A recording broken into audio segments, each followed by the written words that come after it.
Bienvenue sur PMTV News. Ici vous aurez toutes les informations sur l'actualité d'Afrique. Abonnez-vous massivement et activez la cloche de notification pour plus de vidéos.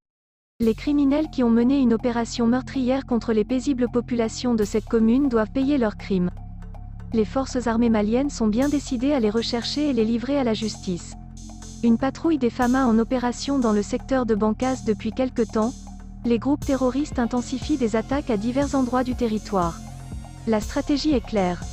Montrer que la montée en puissance de l'armée ne les empêche pas de mener leurs actions meurtrières.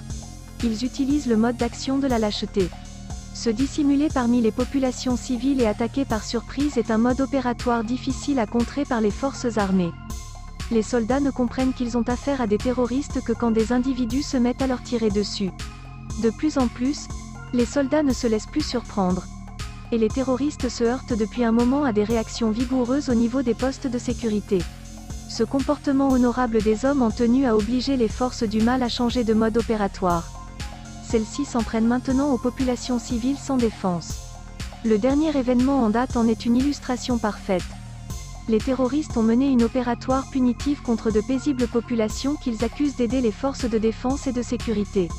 Plus de 130 personnes ont péri, dans la nuit du vendredi au samedi dernier dans la commune de Dialassagou, du fait de ces hommes sans foi ni loi qui prétendent agir au nom de l'islam.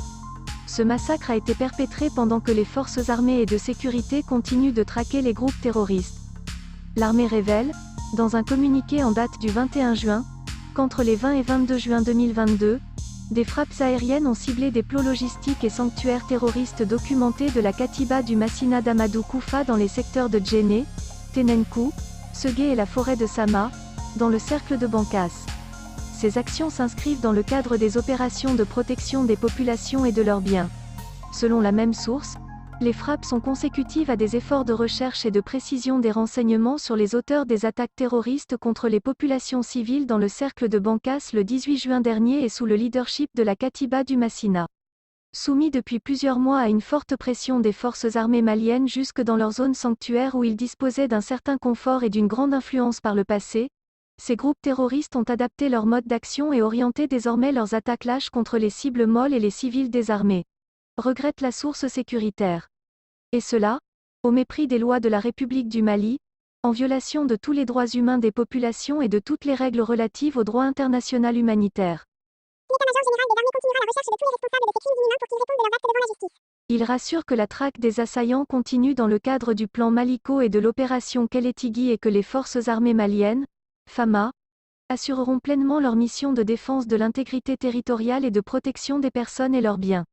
L'état-major général des armées rappelle que les FAMA restent engagées et respectueuses des strictes règles d'engagement qui encadrent leurs actions.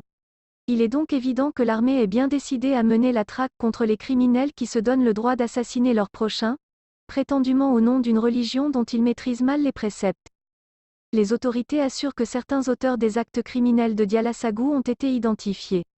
Ils seront donc traqués sans relâche jusqu'à ce qu'ils paient leurs crimes.